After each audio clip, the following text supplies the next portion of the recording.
Okay students, एक last step हमारा बाकी है एंड उस लास्ट स्टेप के बाद ये सम जो है वो कंप्लीट हो जाएगा। Example number 17। सबसे पहले एक बार अगर फटाफट रिवाइज कर लें तो सबसे पहले मैंने आपको कैपिटल लिखवाया, ठीक है। पार्टनर्स कैपिटल अकाउंट में सबसे पहले मैंने आपको कैपिटल लिखवाया, ये रहा बैलेंस 2,01,50,000। उसके बाद मैंने आपको रिजर्व्स को डिस्ट्रीब्यूट कराया, तो इसमें एक ही रिजर्व दिया हुआ है, जनरल रिजर्व। तो वो 9 नाम मैं लिखवा चुका हूँ आपको रिजर्व्स के, उनमें से कोई भी अगर दिया हो तो वो आपको डिस्ट्रीब्यूट करना होता है। तो जनरल रिजर्व हमने ओल्ड रेशियो में डिस्ट्रीब्यूट कर दिया। उसके बाद स्टेप 3। ओके, स्टेप 3 में क्या होता है? स्टेप 3 में होता है गुडविल। गुडविल को सॉल्व करते हैं। तो नीचे वर्किंग नोट्स में सेक्रीफाइस मैंने कैलकुलेट किया एंड यहाँ पे सी का गेन आया एंड ए का सेक्रीफाइस आया। बी का ना लॉस हुआ ना प्रॉफिट, मतलब ना सेक्रीफाइस ना गेन। तो अब सी का प्रीमियम फॉर गुडविल मैंने कैलकुलेट किया। गुडविल की वैल्यू क्वेश्चन में दी हुई थी 3 लाख एंड सी को प्रॉफिट मतलब गेन हुआ था 1/6, तो 50,000 रुपीज प्रीमियम फॉर गुडविल सी को पे करना था ए को। तो उसकी एंट्री मैंने आपको बताई। सबसे पहले पार्टनर्स कैपिटल अकाउंट में जाएंगे। पार्टनर्स कैपिटल अकाउंट में ए के अकाउंट में पैसे क्रेडिट करेंगे, सी के अकाउंट में पैसे डेबिट करेंगे एंड फिर पर्टिकुलर्स में उल्टा नाम लिखना है, ऑपोजिट। ए के पर्टिकुलर्स में हम लिखेंगे सी इज कैपिटल एंड सी के पर्टिकुलर्स में हम लिखेंगे ए इज कैपिटल। इन शॉर्ट, ए बोलेगा कि ये पैसे मुझे सी ने दिए हैं एंड सी बोलेगा कि ये पैसे मैंने ए को दिए हैं, ठीक है। हाँ, इसके बाद गुडविल की एंट्री सॉल्व करने के बाद हमने जो दो एडजस्टमेंट्स यहाँ पे एक्स्ट्रा दी हुई है गुडविल की नई एडजस्टमेंट्स, वो हमने सॉल्व की। तो एक लैंड एंड बिल्डिंग की थी, लैंड की थी एंड एक बिल्डिंग की थी। तो लैंड की वैल्यू बढ़ गई 60,000, वो हमने क्रेडिट किया रिवैल्यूएशन अकाउंट में। उसके बाद बिल्डिंग की वैल्यू डेप्रिसिएट हो गई, कम हो गई 6,000, तो वो हमने यहाँ पे डेबिट किया, ये हमारा लॉस हो गया। उसके बाद क्रेडिटर्स लिखा हुआ था कि 1 लाख रुपए के क्रेडिटर्स हैं, उसमें से 12,000 रुपए के क्रेडिटर्स क्लेम नहीं होने वाले हैं, तो उनको राइट ऑफ कर देना है, मतलब हमको 12,000 रुपए नहीं देने हैं। तो 88,000 रुपीज देने बाकी हैं। अभी जो 12,000 रुपए नहीं देने हैं वो हमारा प्रॉफिट है, तो ये हम रिवैल्यूएशन अकाउंट में क्रेडिट करेंगे। इसके बाद मैंने आपको जो भी सारी अनटिक आइटम्स थी, मतलब जैसे bills payable, plant, stock, debtors, bank, देख के मैंने यहाँ पे सारी सेम टू सेम कॉपी यहाँ पे मैंने कर दी। ये बिल्स पेबल, ये रहा प्लांट, स्टॉक, डेटर्स, बैंक, देख के लिखने के मार्क्स मिल रहे हैं। इसमें कुछ नहीं करना है, सिर्फ देख के लिख देना है। तो यहाँ तक मैंने लास्ट वीडियो लेक्चर में करा दिया था। इसके आगे अभी जो स्टेप 6 है बैलेंसिंग, ये स्टेप्स भी मैंने यहाँ पे लिखा दिए हैं। स्टेप 6 जो है बैलेंसिंग, वो हमारा बाकी है, ठीक है। तो सम में जितना भी था वो हमने लिख चुके हैं, अभी बैलेंसिंग पे आ जाते हैं। तो सबसे पहले रिवैल्यूएशन अकाउंट बैलेंस होता है। क्रेडिट साइड का टोटल है 72,000 एंड डेबिट साइड का टोटल है 6,000, मतलब क्रेडिट साइड का टोटल बड़ा है, मतलब प्रॉफिट हुआ है, अच्छी बात है। तो यहाँ पे 72,000 रुपीज में से 6,000 रुपीज जो है वो माइनस करेंगे, तो 66,000 रुपीज का डिफरेंस है। तो यहाँ पे मैं लिखूंगा टू पार्टनर्स कैपिटल। प्रॉफिट या लॉस जो भी होता है वो हम पार्टनर्स कैपिटल अकाउंट में ट्रांसफर करते हैं।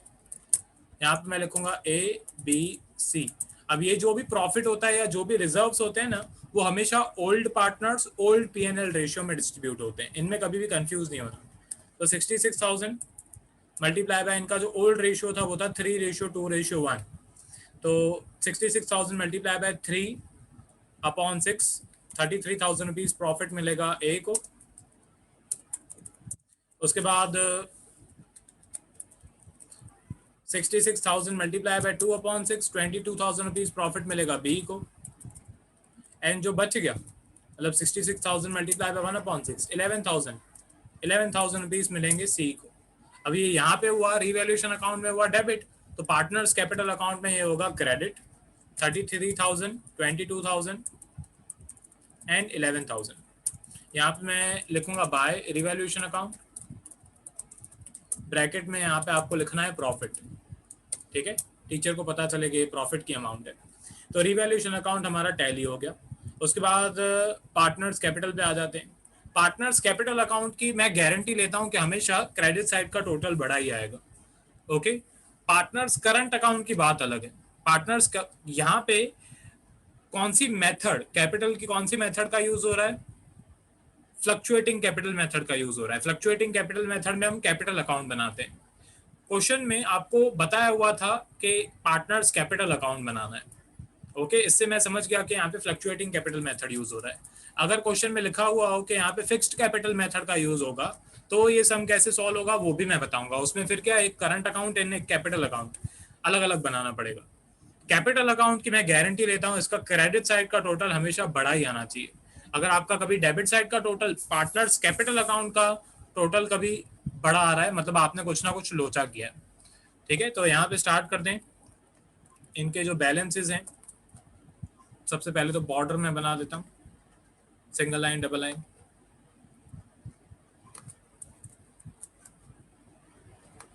ओके, एंड अब क्रेडिट साइड का जो टोटल है वो निकाल देते हैं।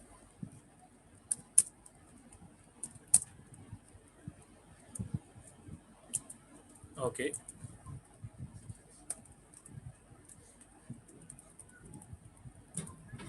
ये सारी वैल्यूज का मेरे को टोटल चाहिए, इसमें भी सारी वैल्यूज का टोटल, एंड इसमें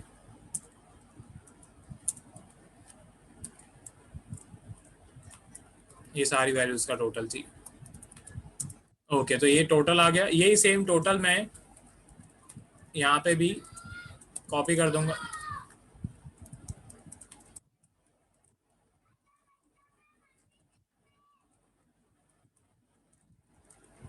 ओके, अब यहाँ पे जो डिफरेंसेस हैं वो हम ट्रांसफर करेंगे। यहाँ पे मैं लिखूंगा टू बैलेंस कैरी फॉरवर्ड, मतलब सी एफ। एंड अब जो भी इनके डिफरेंसेस हैं वो यहाँ पे लिख देते हैं। तो ए का क्रेडिट साइड का टोटल है 3,13,000, ए का डेबिट साइड का टोटल है 0। ओके, तो डिफरेंस सेम टू सेम आ रहा है, डिफरेंस आ रहा है 3,13,000, वो मैंने यहाँ पे लिख दिया। उसके बाद बी में भी सेम, बी का क्रेडिट साइड का टोटल है 1,42,000 एंड डेबिट साइड का टोटल है 0, तो डिफरेंस आ रहा है सेम उतना ही 1,42,000। यहाँ पे इसको थोड़ा बड़ा कर देते हैं।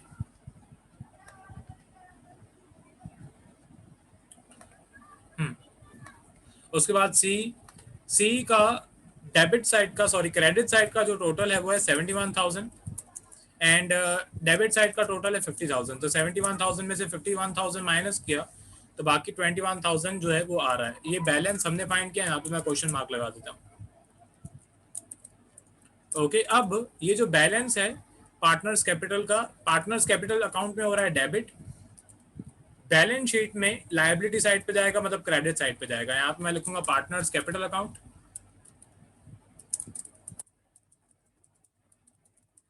एंड यहाँ पे ए बी और सी लिखेंगे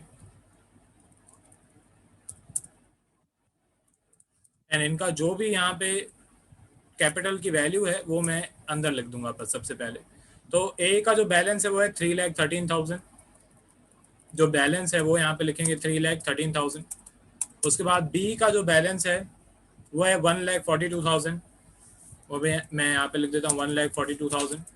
उसके बाद सी का जो बैलेंस है वो है 21,000, तो सी का बैलेंस 21,000 वो मैं यहाँ पे लिख देता हूँ।